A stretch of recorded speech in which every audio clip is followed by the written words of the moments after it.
Today I'll be speaking about post-humanism, as I had already told you. So we'll just take it from the trajectory of humanism, and which later moves on into post-humanism, and the differentiation between post and transhumanism. So that is the trajectory that this talk will be taking. I think we should begin with the idea of humanism and the Enlightenment project of Europe. So it is within the context of the Enlightenment project that the idea of the human was conceived and developed. And we also must remember that the concept of the human was always an exclusivist concept, because the human defined themselves by projecting the qualities within them onto others. I will just explain this to you. So if you look at the vocabulary that we use, we talk about brutal crimes, brutal rape. So brute is actually animal.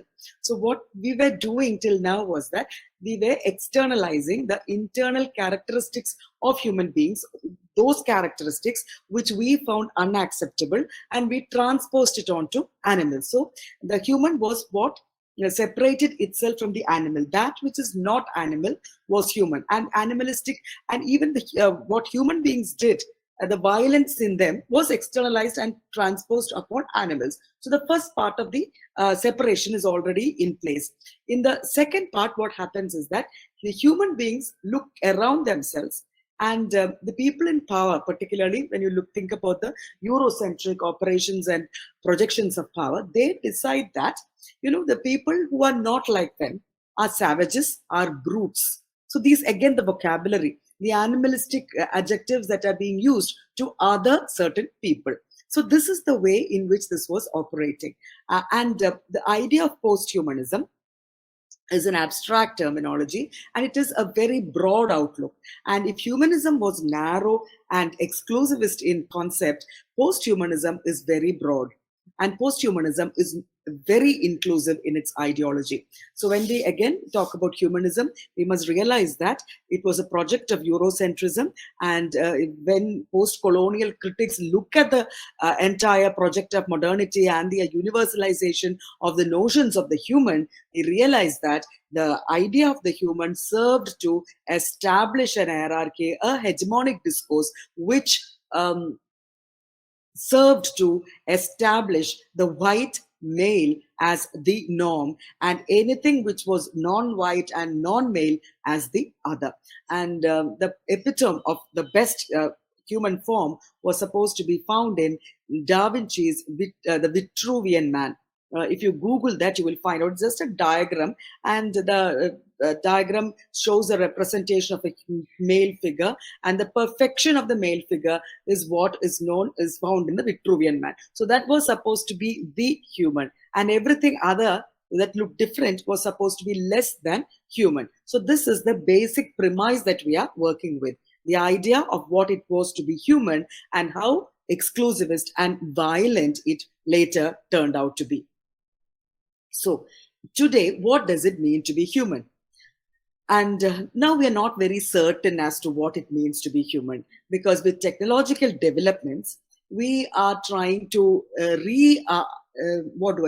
restructure the idea of the human. And the traditional humanist reflexes, consciousness, perhaps the mind, emotion, language, all these things no longer demonstrate the unique character and value of human existence. Now, we are trying to understand.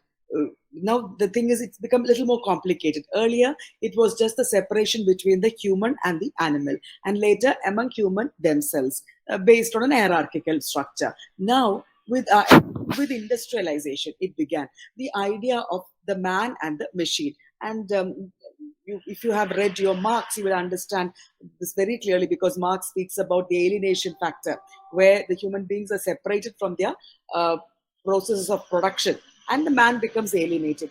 And in much the same way, there was a fear that we would become like machines, automated.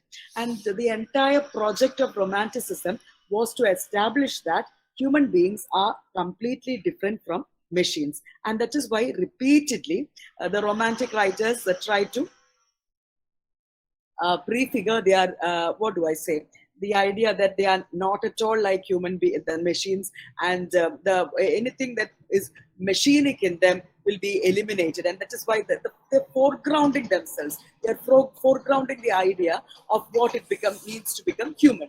But now, in the post-industrial age, within the context of capitalism and globalization, we realize that the separation of the human and the machine is not easy, because earlier the size of the machine was huge, and human beings were very small, minor, minuscule parts, objects, minuscule forms standing next to the machine. But now the concept of the machine has completely changed.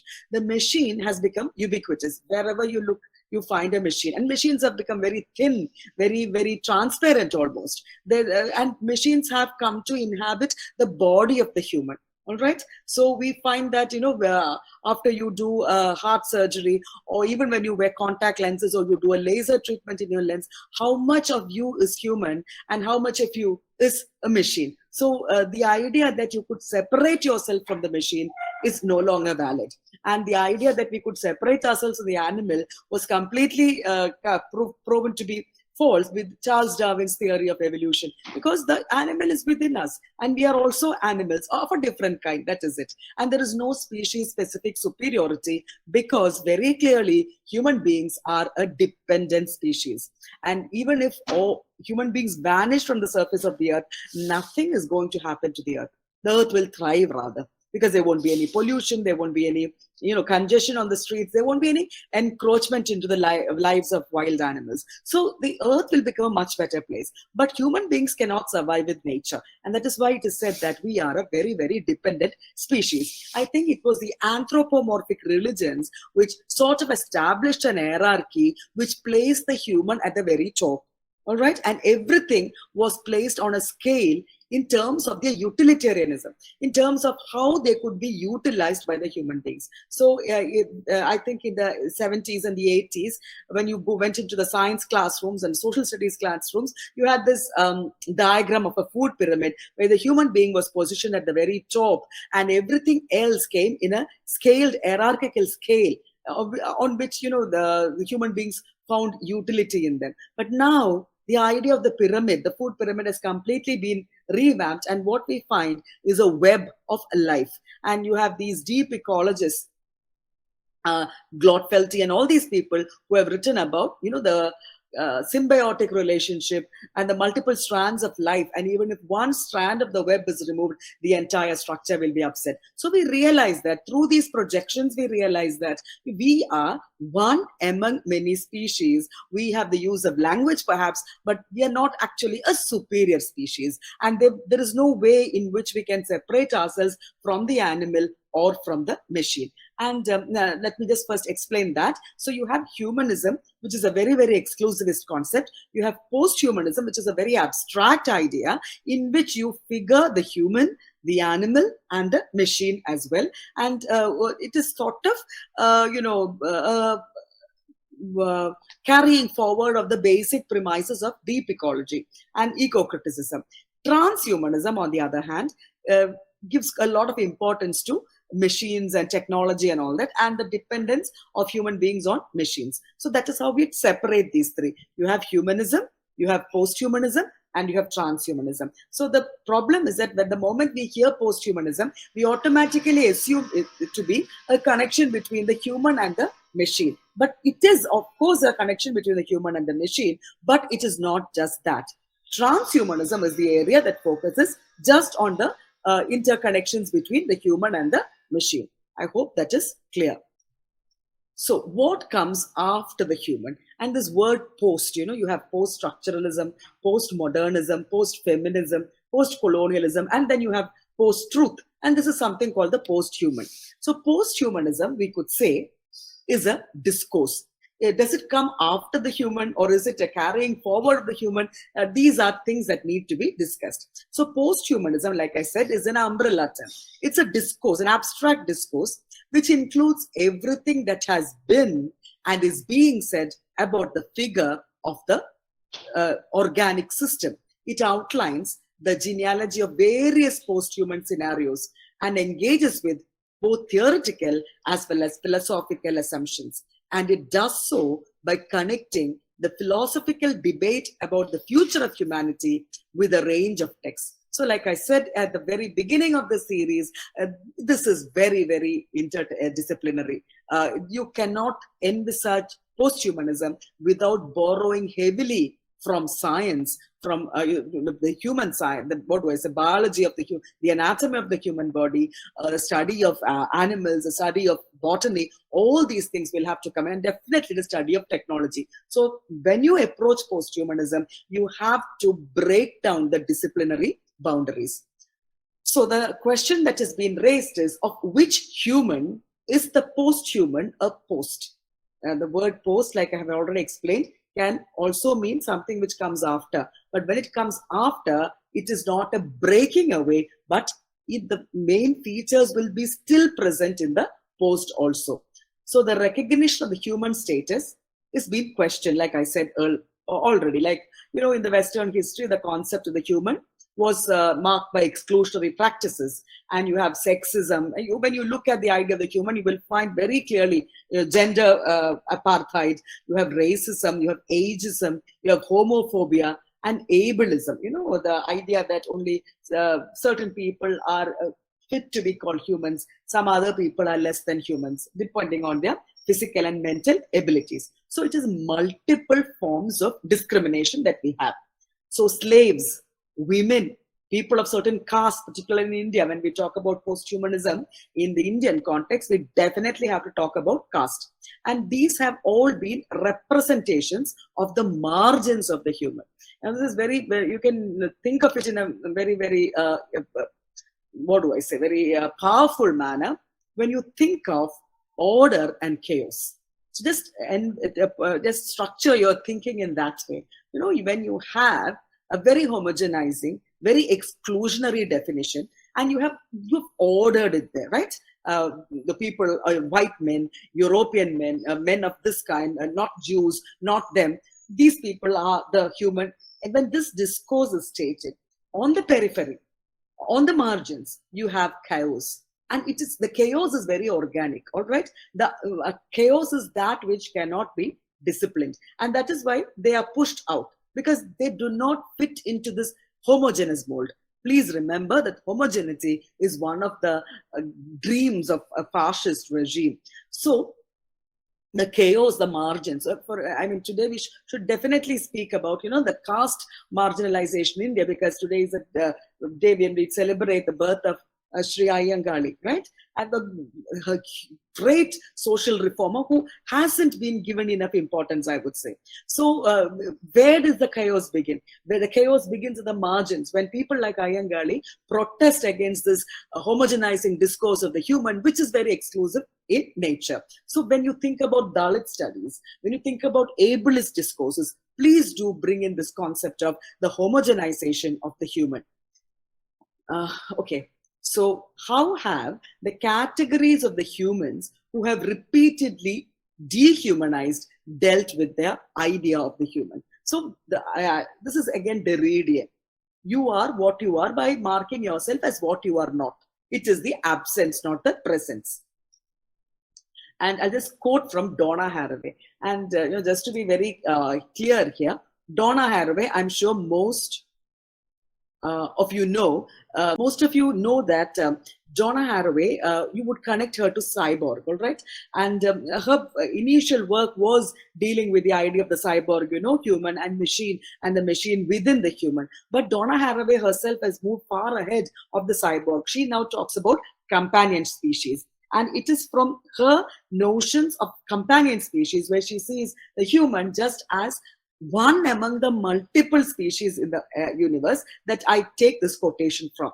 And I will share the PPT, of course, but please listen to this quotation. It's very interesting. So she says, I love the fact that human genomes can be found in only about 10% of all the cells that occupy the mundane space that I call my body.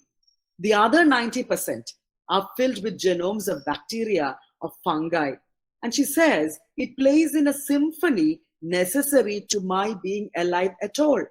And she says, I am vastly outnumbered by my tiny companion. So the I here stands for the idea of the human. So the human genome is vastly outnumbered by the other genomes found in the human body. So she says, to be one is always to become with many. And she also says that we are all walking petri dishes, because within us we have n number of bacteria and all these other sort of cells.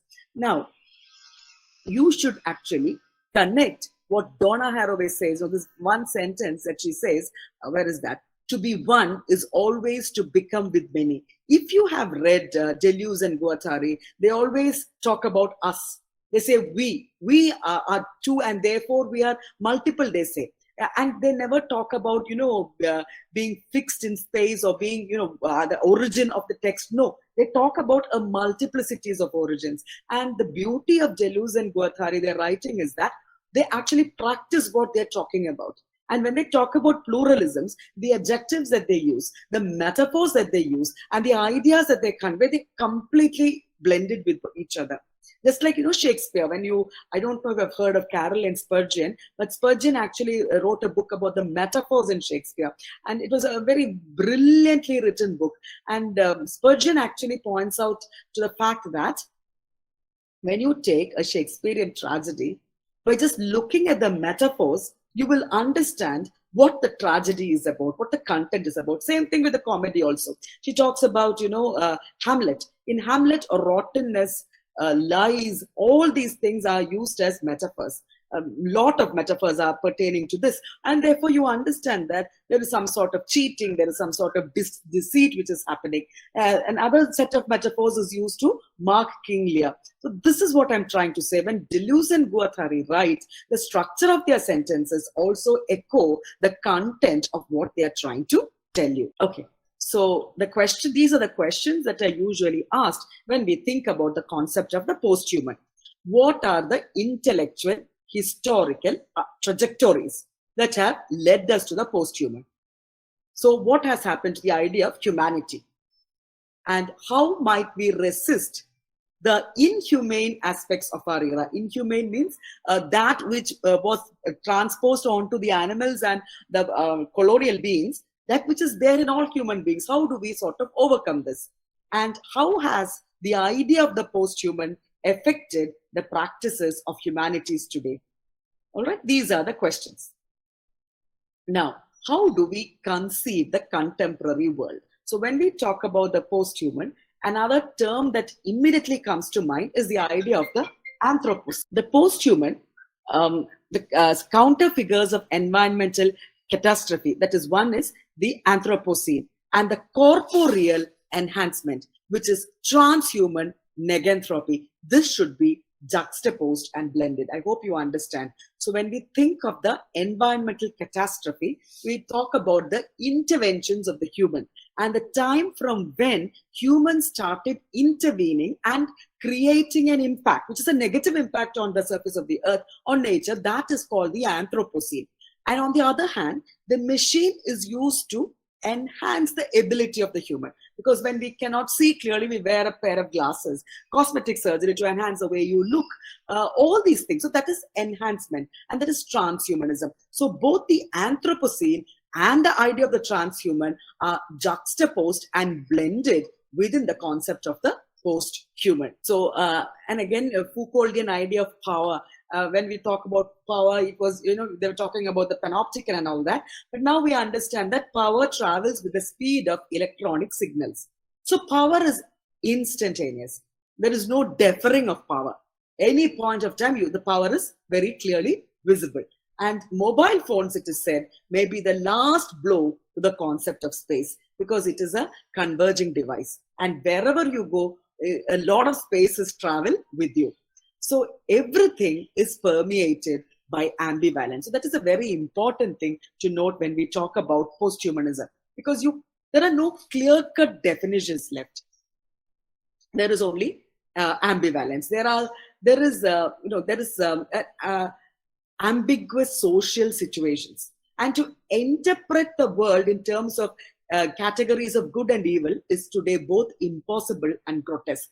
I'll just give you an example to elucidate what they mean by this. If you look at psychoanalytic theory, you will understand that psychoanalysis actually is a universalizing concept, is a universalizing discourse of modernity, and it served to infantilize or make deviant the people living in the colonies, the other genders, people who were not heterosexual. All these type of people were thought to be not of sane mind. So psychoanalysis, which is a universalizing discourse, has served to create a deviant population, and deviant based on certain matrices which are of their own creation. And Fanon and Anne McClintock have done a wonderful job in dismantling this idea of psychoanalysis, which is very Eurocentric in nature. So keep that in mind when I talk about this idea of the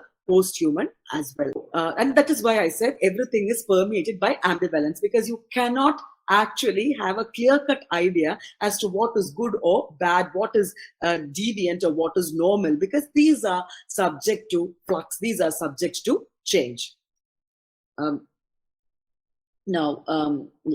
the start of it all, when you look at the trajectory, there is a he. And the classical ideal of man, formulated by Protagoras first and later renewed in the Italian Renaissance as a universal model and represented in Da Vinci's Vitruvian Man. And the idea was a healthy body in a healthy mind. And the medical discourse also serves here to define what is healthy, mentally what is healthy, mentally what is unhealthy. Now, after that, you jump to, and you have the entire trajectory of humanism, and then you jump to Foucault, who announces the death of man.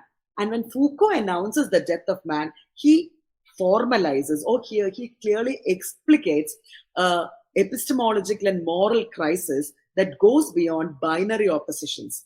And what is targeted is the implicit humanism of all sorts of isms, whether it is religious ism or whether it is something like communism. So it is questioning the arrogance of continuing to place man at the center of world history. And here, please remember that we are not using man as a substitute for human. When they say man in this context, they mean only men, because women were not actually considered to be equal to men. The radical thinkers of the post-1968 generation rejected humanism, and the Vitruvian ideal of man was pulled down from its pedestal and deconstructed. And this humanistic ideal, which constituted the core of a liberal individualistic view of the subject, was questioned repeatedly.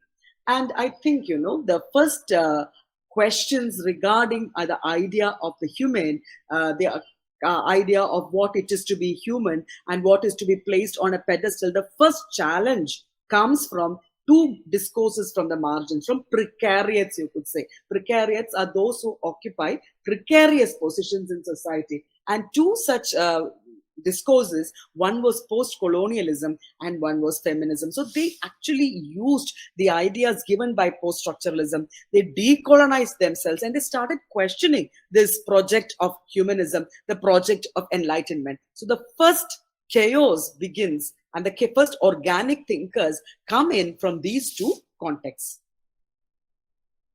And one of the major critics of who speaks about post-humanism is, of course, Bradotti.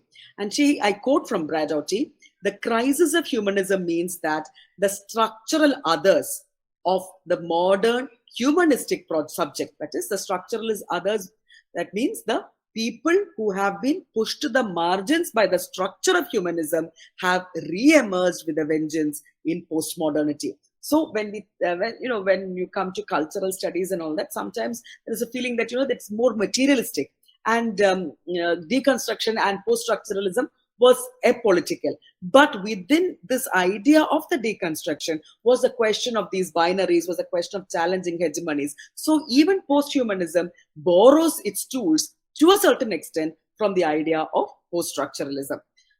So the great emancipatory movements of postmodernity where actually, so I'm separating the modernity discourse with the discourse of the post-modernity. So when you think of post-modernity, it is fueled by the research and others. So when modernism very clearly structured the human and structured the other, it is from the margins, it is from the periphery that the post-modern chaos is emerging. You have the idea of racism, which was questioned, the decolonization movements, feminisms, and the LGBTQ plus questioning all these things. The pro-environment movements are the voices of the structural others of modernity. I think that's a term that you should actually internalize, the structural others of modernity. This is something which recurs in the text of post-humanism. So let us just very quickly try to find out the ethics proposed by the post-human. What are the ethics? Number one, a non-unitary subject, very clearly explained by Haraway. She says, I am a walking petri dish. So again, you should connect all this with the idea of the author, which has been completely demolished. You should connect it with Deleuze and Guattari's concept of the rhizome. You should connect it with the Zizek's idea of quilting. All these things talk about pluralism. All these things talk about multiplicities. And therefore, the basic ethic of posthumanism is a concept that the subject is non-unitary. And there is a sense of interconnection, including the human, the non-human, by removing the self-centered individualism. So when we talk about identity politics, when we talk about constructing an identity, we realize that the other is very firmly within us. And we cannot envisage an identity which completely separates us from the other. And the next point is, bringing together two discourses. One is economics and one is technology. So biogenetic capitalism, it is said. And by what does it mean, biogenetic capitalism? A system of finance which uses the human body and that idea of the human body, and it sort of generates a global form of mutual interdependence of all living organisms. So that is why it's called biogenetic, the idea of the body and the utilization of the body in a capitalistic scenario. And finally, what the globalization has done is it has created a mutual interdependence. And this sort of unity, globalization, all of us know, has been viewed as a negative kind, as a shared form of vulnerability. So we are taking it from the vulnerable point of view. So all of us have been impacted by globalization. In some, particularly the post-colonial other has been, or the third world other, has been very negatively impacted by globalization. And therefore, there is a renewed sense of interconnection between the human and the non-human environment in the face of common threats. So this is where the Narmada Bachao Andolan becomes very, very important. This is where the Save the Paddy Fields movement in Kerala becomes important, because somewhere there is a realization that in the face of capitalism, the people who suffer are the disenfranchised people and nature. So there is a very fluid relationship, very, very strong relationship that has come in place of capitalism, which realizes that globalization has served to create an interdependence, but that has also impacted negatively. And therefore, there should be a renewed understanding between the relationship of human and the non-human. The post-human theory, then you can say, is a tool that has helped us to rethink the idea of a human in the biogenetic age, which is now known as the age of the Anthropocene. Anthropocene, I'm sure you know, the human has become a strong enough force capable of affecting the entire planet. And it can also help us rethink the idea of interaction with both human and non-human agents on a planetary scale. So, anthropocentrism and the Anthropocene share a common etymology. That is the Greek term for the human. And from a historical purpose, if you're just focusing on the term Anthropocene, you have Crutzen and Stormer. They are the scholars who popularized this term Anthropocene in 2000, and they locate the Anthropocene in the latter part of the 18th century. No, don't worry about taking all this down. I will be sharing the slides, but it is in 2000, the year 2000, and that decade when the concept of the Anthropocene was really pushed into the forefront. And the people who popularized it, Crutzen and Stromer, said that you can locate the Anthropocene at the end of the 18th century. And they choose this date because during the past 2 centuries, the global effects of human activities have become clearly noticed. So what they mean is the climate warming, and the conditions of the Arctic and the Antarctic, and how the meltdown is happening, all these things. So it is now that the interference of the human in the natural environment has become quite visible. So this is a date, the 18th century, latter part of the 18th century is what they said. So when you look at it, it is a date which coincides with the invention of the steam engine by James Watt in 1784. So we all know that the steam engine played a huge role in the industrialization and became iconic of the early industrial revolution during the age of the Enlightenment. So this is all interconnected, I would say. The presence of the Anthropocene, the idea of the steam engine, the steam machine, and the industrialization, and how quickly, rapidly, the natural surroundings deteriorated. Ever since then, that is, ever since the 1784, which becomes a cutoff date, human societies have adopted daily habits of living that are leading to a point of no return in ecological and sustainable terms. Which means, you have all these, in physics, you have these concepts of, certain types of worlds which end, and something else which comes into play again. So in zoology, when you study zoology, when you study botany, you have all these other, all these things. So most human societies have increasingly adopted daily habits of living which are leading to a point of non-return in ecological and sustainable terms. In The Climate of History, Dipesh Chakrabarty explains, in no discussion of freedom in the period since Enlightenment was there any awareness of the geological agency that human beings were acquiring. Geological time and the chronology of human histories remained unrelated. So I hope you understand, when you talk about climate fiction, when you talk about the end of the world, all these things are coming into play. And Bruno Latour is a person, a critic I would like you to pay attention to, because when we talk about actor network theory, it is Latour who has actually introduced this particular concept. So Latour talks about the Anthropocene, who introduces us to a third feature that has the potential to subvert the whole game. The claim that human agency has become the main geological force shaping the face of the earth. And it is to immediately raise the question of responsibility, or as Donna Haraway is fond of saying, responsibility. So there is a pun on the word here.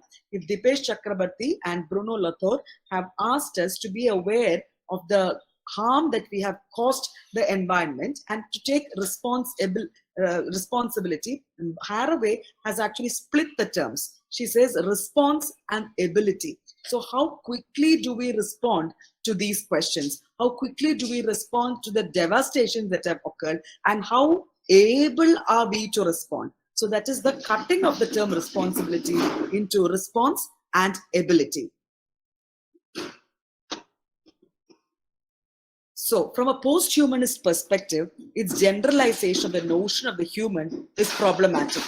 For instance, does an indigenous tribe living a very, very nature-bound life in the Amazon forest have the same environmental impact of people leading a regular life in an industrialized country, consuming groceries that come from far away and are packaged in a disposable plastic container? So that is another question that has to be raised. Like, for example, when we spoke about the human, we again spoke about different types of humans and the humans who were alienated and pushed to the periphery. In much the same way, when we talk about the Anthropocene, is it proper to say that all human beings are equally complicit in the crime of harming the environment? Can we actually blame people who stay in the Amazon forest or people who stay in Wayanad of doing the same harm to the environment as a person who stays in an industrialized society and makes use of all the material comfort that the society has given us. So the anthropos itself has to be divided based on the type of living, the sustainable or non-sustainable living that you have been accustomed to. I hope that is clear. Now, the term post-human was rarely used before the mid-1990s, although visions of various sorts of successors to the human species have been imagined in numerous ways since the appearance of their first non-religious predecessors like Frankenstein, the intelligent machines in Butler's Airborne, or the manifold humanity, and of course in H.G. Wells' Time Machine. So it was very rarely used before that. Now, when we think about, I'll just give you a couple of quotations regarding post-humanism. Central to most post-humanist project is the axiom that human ways of knowing and being in the world do not have privilege or priority over the variety of ways that non-human entities encounter and apprehend the world. So this is just a repetition of that. The goal is not to erase the difference between the human and the non-human animal, but to embrace species differences as valid and asynchronous of being. So you're not talking about hierarchizing, you're just accepting the difference and understanding that each person has a particular role to fulfill in the society and nothing is less important or more important. By complicating this limit, we open the human to the non-human other, and we engage in a Derridian auto-immunitary process. So what is that? The living being destroys its own, the barriers that it has erected and becomes more hospitable to the other to come. So this is basically the idea of post-humanism, where you become more accepting and more inclusive in thought. The subject, as it has been understood in Western intellectual discourse, is almost always human. And Western intellectual discourse remains shackled to an unacknowledged framework of human speciesism.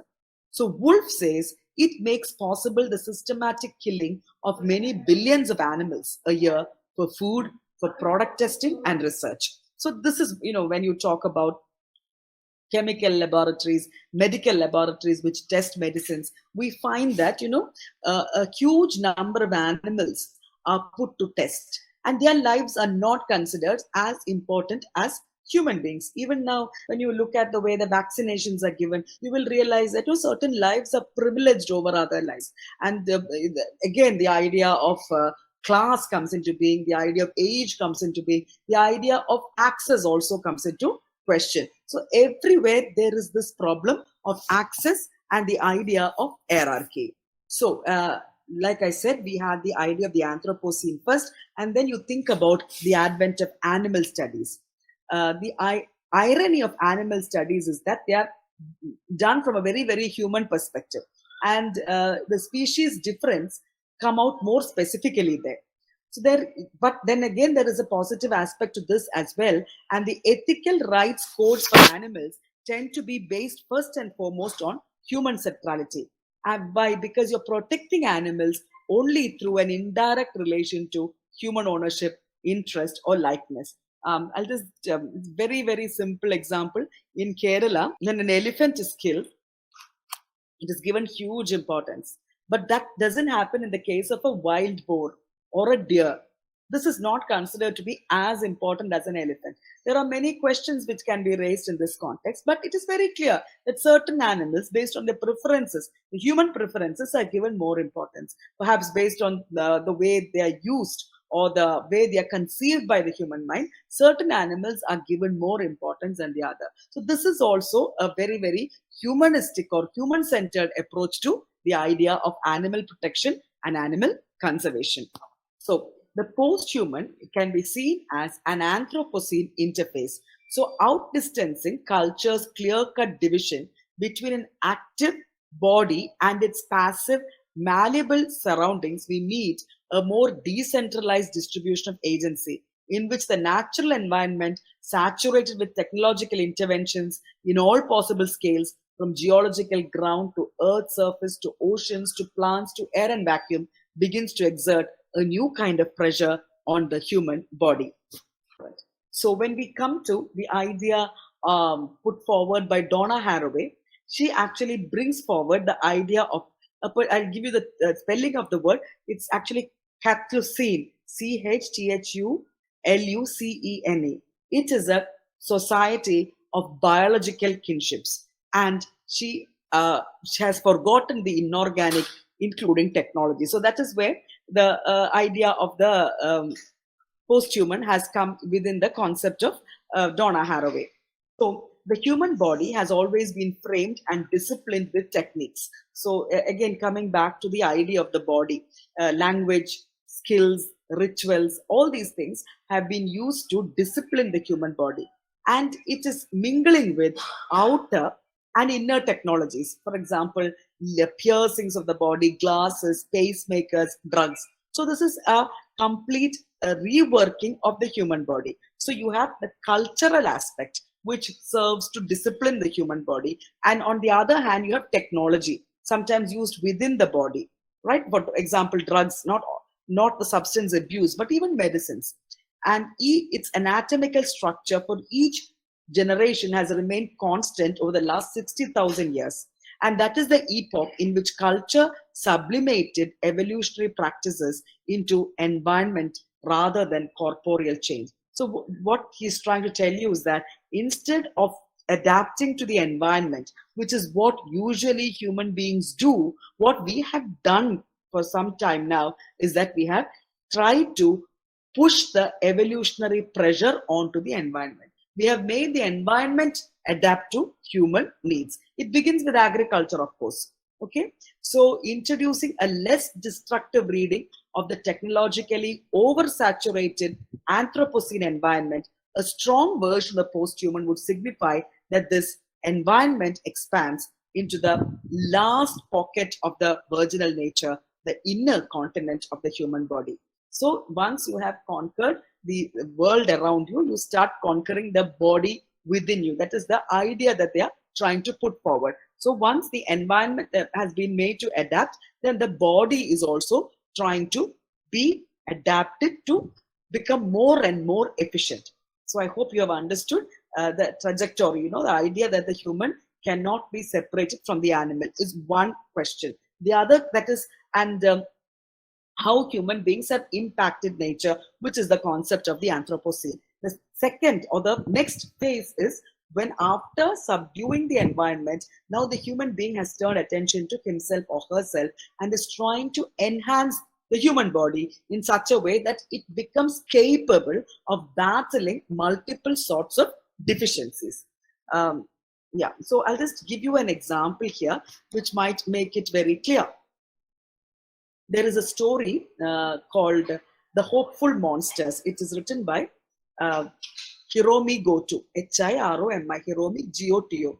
So Hiromi Goto talks about the hopeful monsters, and she says that, the story is a very short story, and it goes like this. A young woman, she's Japanese, and her partner is Lebanese, and she is waiting in a Canadian maternity hospital to give birth to her baby. And her great worry is that, will my child's eyes be slant or normal? So the idea of the eye being slant can be interpreted in two ways. It is said that when children have some sort of mental challenges at birth, the eyes will not be wide and big, but they might be a little slant, mongoloid babies and all that. There is also another intention here, that is, Asians would have slant eyes and Europeans would have straight eyes. So the idea of the ableism is already there in her mind, whether and the moment the child is born, this is the first question she asks: are my child's eyes slant or are they normal? So the idea of normal becomes very, very Eurocentric.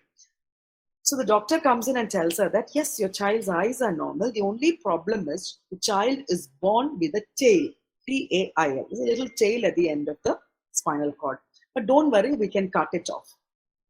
The mother takes the child in her lap and she just touches this tail, and she feels that the tail is very much part of the child's body. And how on earth can she actually allow it to be cut off? And then the grandmother, this girl's mother, walks in and she looks at the baby and says, don't worry, you and both your sisters were born with tales. And that is where the story stops. So the idea is that the concept of the human body, it has been frozen. Because if you were to believe in evolution, a theory of evolution, evolution talks about change, constant change, and nothing but change. So, but we have somehow frozen the idea of the human body into what we are now. And any sort of change that happens in the human body is intervened with medical technology. And medicine quickly tries to alter this and tries to fix it as normal. So this is the question that Hiromi Goto's story is raising. How much has medical discourse, how much has medical technology actually intervened with the idea of the human? So having established that, the body is being transformed into a cyborgian hybrid. That is another version of looking at the narrative of the human body. And the proper intervention in biological evolution would happen through genetic manipulation and other drastic interventions in the embryonic stages of humans. So we realize that, there are possibilities where the entire genetic structure of the human being, the DNA factors can be played around with, and we can produce smart babies, custom-made babies that are perfect in every way. So you're definitely interfering with evolution, you're interfering with biology and biological destiny. All these things are being manipulated using technology. And that is what I said at the very beginning. One, the negative impact that the human beings can have on nature, the Anthropocene, and secondly, how technology is being used to enhance the human body. So we are now looking at the second trajectory of post-humanism. Whether we are talking about a strong or a weak version of the post-human, which is one is the impact it has, and the other is where it tries to reinvent itself. And you have talking about a very techno-saturated nature, where post-humans become nodes, just, power points in a vast terrain of macro bodies of machines, which is comparable to what Deleuze and Guattari have spoken about, that is bodies without organs that switch on and off to an extensive rhizomatic machine. So this is what they mean, that the human body can be manipulated in any way possible, and therefore it resembles an extensive rhizomatic machine, which means any sort of exit and entry point is possible through intervention. And that is a stronger version of the post-human. The weaker version, as far as Bradotti is concerned, signifies the strength of the notion of culture. That is, no matter how much technology we use, there still remains something within human beings that each newborn could be thought of and practiced as something new, an organic way of connecting with nature. So you have the shock of the new versus the shock of the old. The shock of the new concerns the fast rate at which any technology is becoming obsolete. So every day you find that something new is coming into the market, and what was present has been outdated. And actual technologies and their practical implementation turn out to be very different than imagined. So there are two alternatives presented, the strong and weak versions of post-human. But the ambivalence is that even these will become totally unrecognizable in future conditions. In the area of genetic modification, you have the case with 3-parent babies, which are now legal in the United Kingdom. Because, when a parent is ill, or when the parent has a DNA problem, which can be a problem within the DNA that can be transferred onto the baby, 3-parent babies are encouraged. So I want you to notice how technology has slowly changed cultural norms. So initially, you had this idea of a family where you are heterosexual partners and a child. Then you had same-sex families. And now, because of, again, medical intervention, you have 3-parent families. So this is an intervention into the natural process of reproduction. And it could push humanity into a new space, a new era. It was developed to avoid inherited diseases, but maybe it can radically change the cultural framework also. Now, you have n number of popular visual culture, like movies and novels, which illustrate post-human dilemmas. For example, the superheroes oscillation between the superhuman and the human. If you have watched all these Spider-Man, Batman novel stories on TV and in the Hollywood movies, there is this oscillation of what is normal and what is supernatural, or what is the superpower that is given to the human.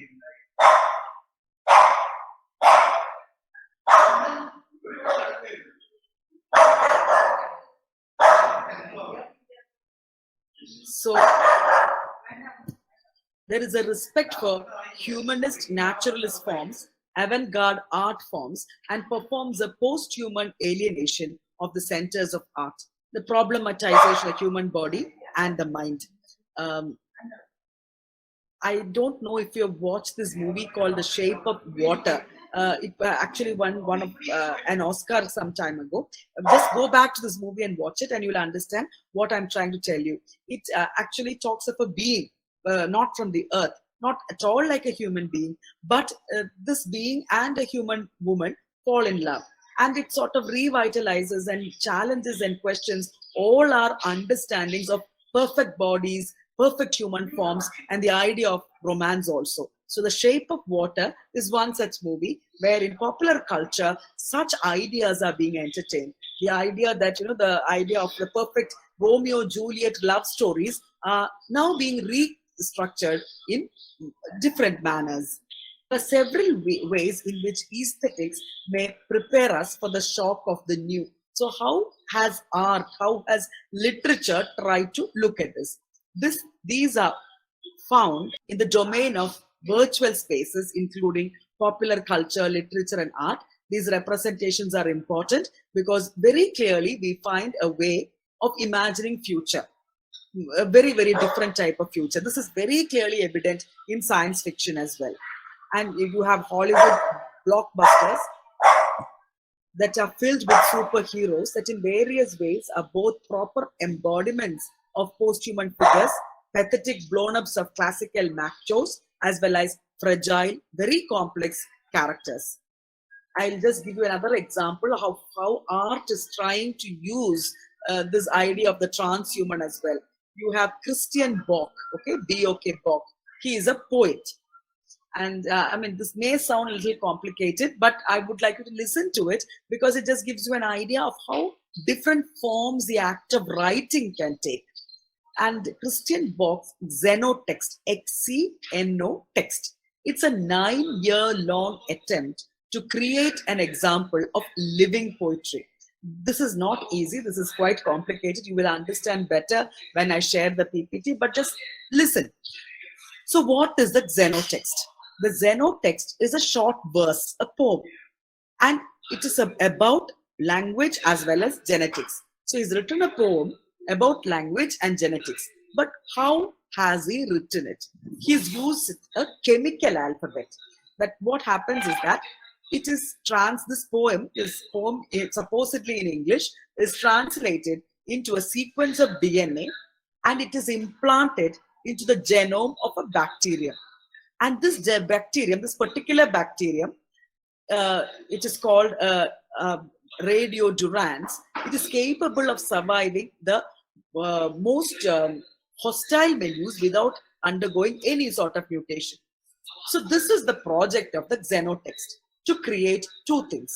Create a living poem, because it goes on as the bacterium moves, the newer and newer codes are formed, and creating a work of art that will last forever, or at least past the extinction of what is known as the human.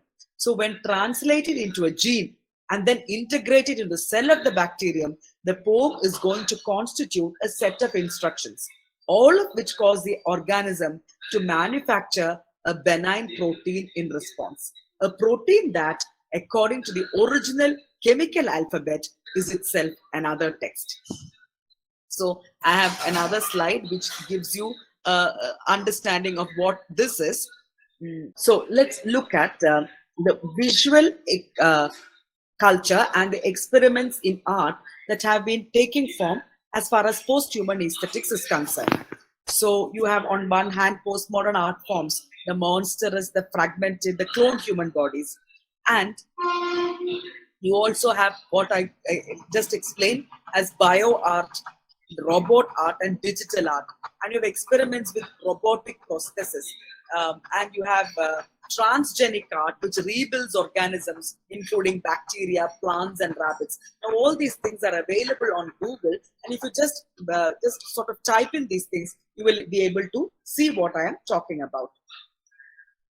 So the idea of the machine, and the machine is figuring very prominently in avant-garde aesthetics. So let us look at the idea of the machine, which is very, very, very clearly present everywhere in the contemporary human world.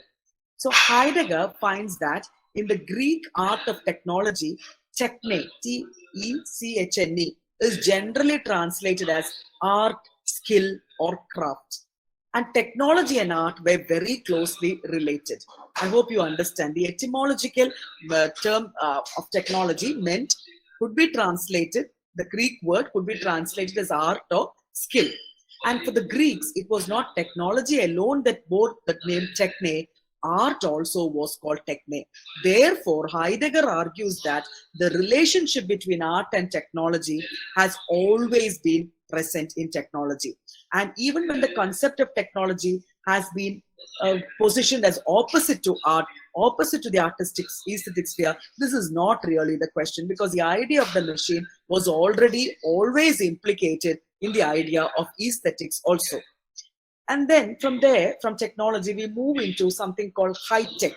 I'm sure you've heard of high tech cars, high tech phones. So high tech is not just technology, but it is also technology with style and design. And with high tech, we realize that there is a re-emergence of the repressed aesthetic aspect within the conception of technology. Let me make this clear. When you look at the word technology, all right, and you look at the etymology of the word, whether it is Greek, you will find that the word techne, whether it is the Greek word techne actually could be translated as art or craft. That is, we are trying to say that technology and art are intricately connected. And when you look at the word art in Greek, art was very much part of technology. So he says that art was also called techne. There was no separation between techne and art. But now what happens is that there is a separation, and we feel that it is counter opposite. You're placing art on one side, aesthetics on one side, and technology on the other. But when you look at the term high tech, it is not just technology, but it is aestheticized technology that we are going to talk about. And therefore, Heidegger and people like Heidegger argue that there is a re-emergence of the aesthetic aspect of technology, which was always there, but was repressed. So, unlike other types of technology, high tech cannot be solely defined in terms of its function. Like, you have these Apple phones, which are supposed to be high tech. You're not looking at an Apple phone just because of the utilitarian value, but the brand value, of course, and the aesthetics of it. All right. So in high tech, what becomes very important is aesthetics and style.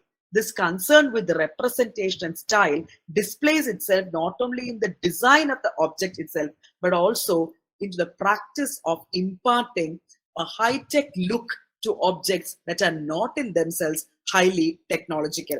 So please listen to this. And then when we think about the adjectives that we use to call people, oh, he is very high-tech, or he looks very high-tech. And when we say that, it is to imply that the human being has taken the aura or the style of a machine. All right. And the word high-tech has been used to define or describe things which are not really connected to technology. For example, basketball shoes, certain types of pipes and ducts have been described as having high-tech style. So I want you to look more closely at the advertisements that you have been watching and try to find out what has been described as high-tech, which are really not connected to technology. So high-tech, so I mean, why I am saying all these things is to just bring into the forefront the idea of the revitalization of art and how art has changed. Yeah, from far, I think in 1960, when the closet was placed in the Duchamp placed a urinal in the museum and called it art. Now you have high-tech bathrooms, right? And high-tech bathrooms actually have aesthetic quality to it. They are glamour rooms, it is called. I hope you understand that now. So in high-tech design, then, the modernist ideal of a functional form has been abandoned for a technological look, like sleekness, like a sleek car, a sleek closet, a sleek pipe. And the efficacy or the efficiency of such items becomes a matter of cultural style, cultural desires. And high tech is concerned with stylishness. The very function of technology then becomes a matter of representation, of style, aesthetics, a matter of technological reproductivity. I hope you have understood this. How technology and aesthetics are being merged into something called high tech, and how the term high tech is being used to describe something which is not very closely connected to technology. So, high tech, the ability to technologically produce, modify, and resemble stylistic or cultural elements, becomes not merely a means to an end, but an end in itself. This process of technological representation, of reproducibility, alteration can be said to be high tech. So it is simulacral technology. Again, you go back to Bodhrua, and we can also call a high-tech simulacral technology because it is again a matter of a representation. And sometimes you are representing that which is not there at all, but it is a simulacra. It is made to seem like that. For example, a pipe is made to seem more technological than it actually is. So, as Frederick Jameson has said about the late capitalist or postmodern technologies, it is more of reproduction or representation rather than production of a utility. So technology then puts into play the idea of representation, the idea of style. And representation and style have always been technological and simulacral. In high tech, however, the simulacral status becomes an end in itself. So representation becomes an end in itself as far as high tech is concerned. And this becomes merely a means to an end or a copy of an original. So rather than reflecting something, the simulacral status itself becomes what it is all about. I'm sure that you can read it with reality shows, you can read it along with, vlogging, you can read it along with production of content, you can read it along with the concept of post-truth. All these things are found here. So the notion of high-tech avant-garde privileges a highly technological concepts or a type of living, which is also by default very, very capitalist, because technology and high-tech technology are the very watchwords of capitalism. Technology then has come to be seen as an aesthetic movement. So this is a question that has been asked repeatedly. How can you keep technology away from a literature classroom? How can we not appreciate the aesthetics of technology? In which case, shouldn't technology also be read as a text? And the concepts of the human, the concepts of art, the concepts of capitalism, all these things come into play within the concept of technology itself. So as long as technology was looked upon just as utilitarian, to a means to achieving some practical end, it was just supplemental.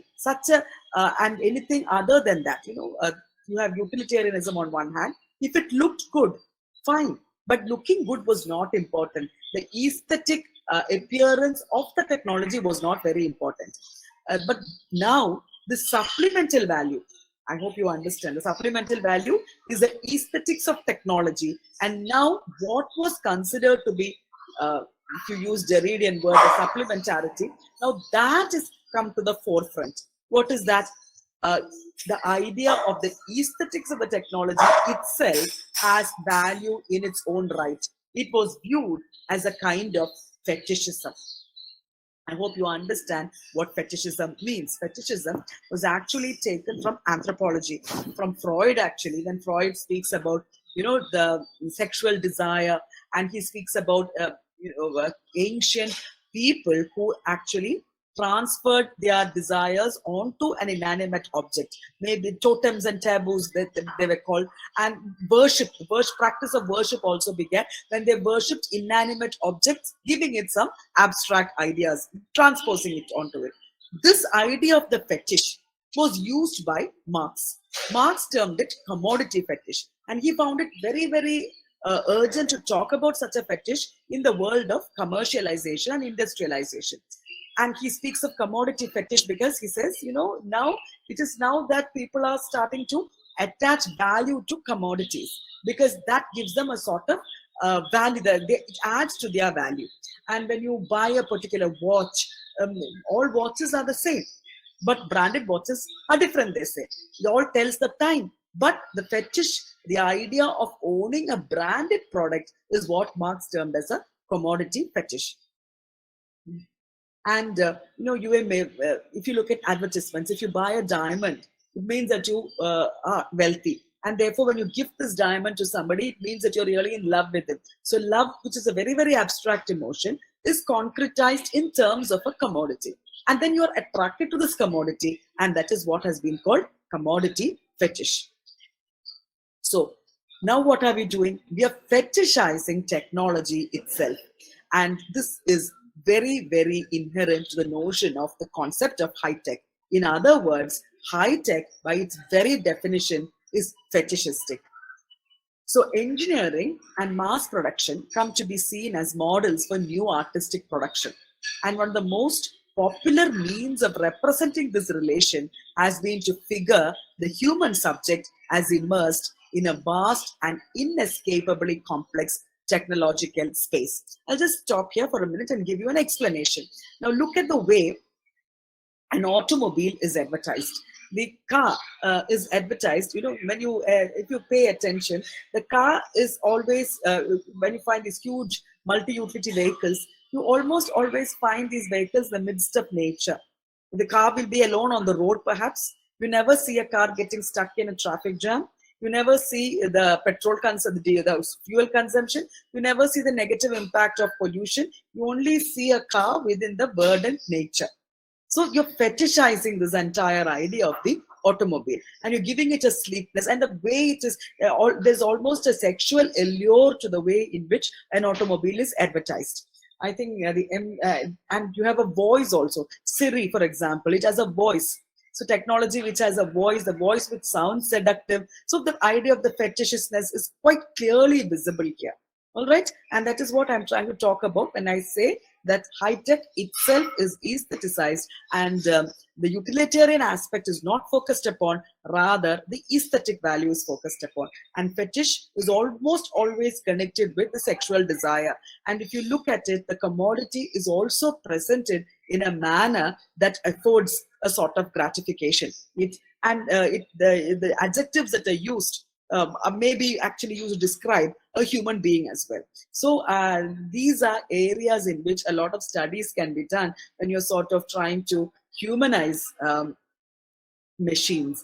The MG Hector ad, if you look at the MG Hector ad, how it responds to human voice and all that. So these are interesting emerging areas of study, and these are things that you must take up for research, because it throws light on ourselves and how our thinking has undergone a change. That is why I keep telling you that, do not go back to how Elizabethans looked at Shakespeare, because that is an area where we cannot actually contribute anything much.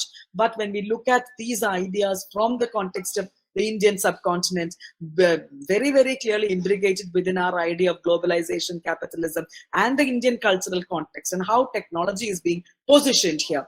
Again, most often when you look at it, things like a mixie and a washing machine are projected as feminine, right? And a car would be more masculine than feminine. And there are certain cars which aspire to be feminine because they're smaller and more easier to handle. So the gendering of technology is also there. Along with the fetishizing of technology, you have gendering of technology as well. And the color codes that are used, these are all fertile areas of research, which I'm sure that somebody would take up at some point of time. So, technology will not allow anybody to remain on the sidelines, it is said. I can will transmute into I must. I can, therefore I must. No dilemmas are permitted. We live in a reality of possibilities. So this is something like, WikiLeaks, where there is no idea of ethics at all. You can spy and you can leak. And this is a sort of narrative which is emerging within the technological spaces afforded by the social media. Look at the type of narratives. One, the WikiLeaks narrative, where you can spy and you can get into another person's private space and you can put it on board, which means you can publish it. That is one way. The other way is publishing and publishing the self, the narcissistic narrative that emerges when you go on talking about what you do in a day. Look at all the multiple bloggers. It's all a narcissistic narrative. And why are we watching it? We're watching it because there is an element of voyeurism in all of us. We want to know what is happening in their lives. And this, again, look at the fragile boundary between art and reality there. So what is real and what is art is being hugely confused by blogging, personal blogging. And like I said, it is, I can, therefore I must. I can take a picture, therefore I must take a picture. I can put it on social media, therefore I must put it there. And it is something that has to be done just because it is feasible technologically. And it has been said that, when you go deep into transhumanism, there is a moral vacuum, it is said, which has been created by technology.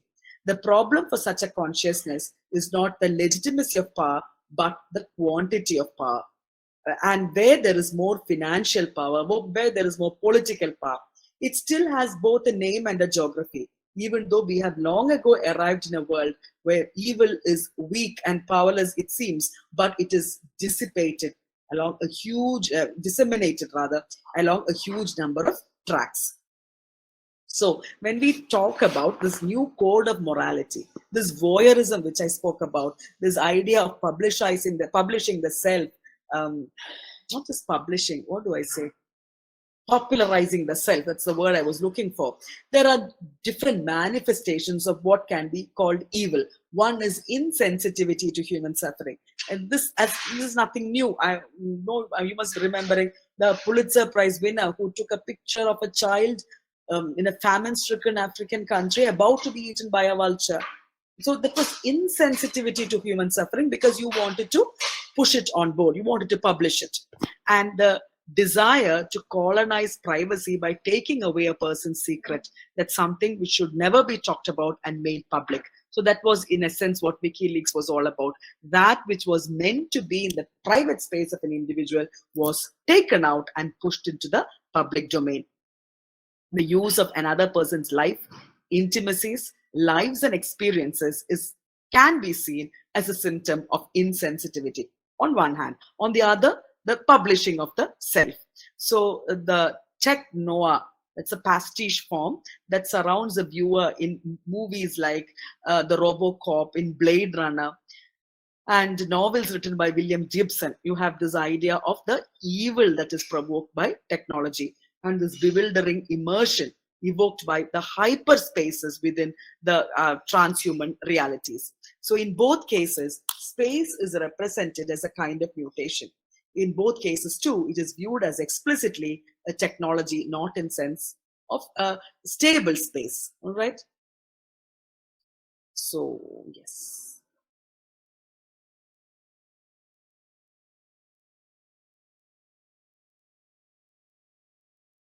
I'll just wind up with one more concept, which is post-digital aesthetics. So post-digital art is all about, creating an art which is meant to be in the cyberspace. And you have music. There is a particular example of I am sitting in a room in 1969 who records a sentence of his own, and from microphone to tape to speaker to microphone to tape, the result towards the end is just raw sound, the acoustic sound of the room itself, which bears no relation to the sound of human speech. So if you go for these installations, which use digital installations as well, you will see this. What they're trying to do is to blur the boundary between technology and the idea of the human. So yeah, this is what I wanted to talk about. I hope I have made sense here. So just to sort of sum things up, just give me 1 minute. Yeah, let me just take this. We have sort of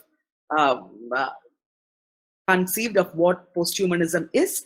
And yeah, we speak about, I think the idea of the word was first used very, what do I say, very explicitly by Ihab Hassan in 1977, when he talks about Prometheus as a performer towards a post-humanist culture. And I just quote from Ihab Hassan before I wind up. We need to understand that the human form, including human desire, may be changing, and this must be revisioned. We need to understand that 500 years of humanism may be coming to an end. And as humanism transforms itself into something that we must helplessly call post-humanism. So the problem here is that if Ihab Hassan was quite skeptical and quite pessimistic about the idea of the post-human, people like Bradotti, people like Bruno Latour, or Donna Haraway do not actually see the contemporary age as very negative. They just try to break down the idea of the human and make it more inclusive in nature. So the negativity or the pessimism of the earlier generation is not to be found, but rather there is a wariness.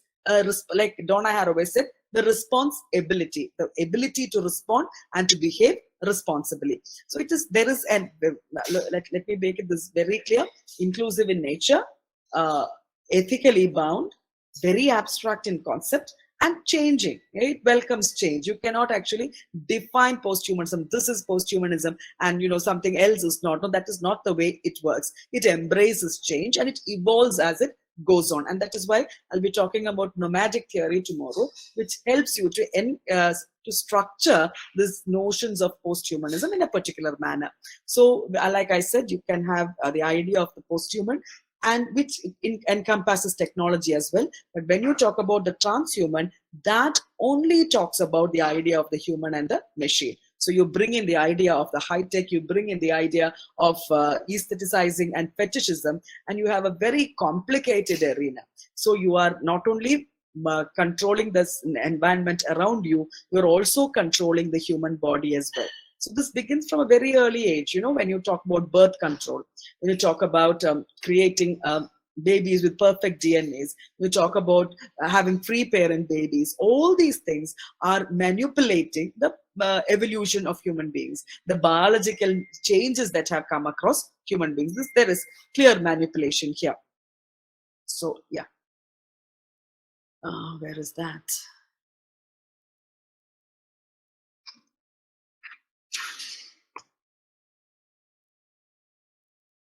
And yes, Karen Barat, that's another feminist writer who's also a physicist that you must definitely pay attention to. So Karen Barat understands the human as being part of the world in which we are already imbricated. There's no separation of the human from the world. Yes, where is that? Yeah, and one more concept, the anti-humanism. So anti-humanism refers to the philosophical perspective which rejects humanism's elevation of human beings to a special metaphysical level.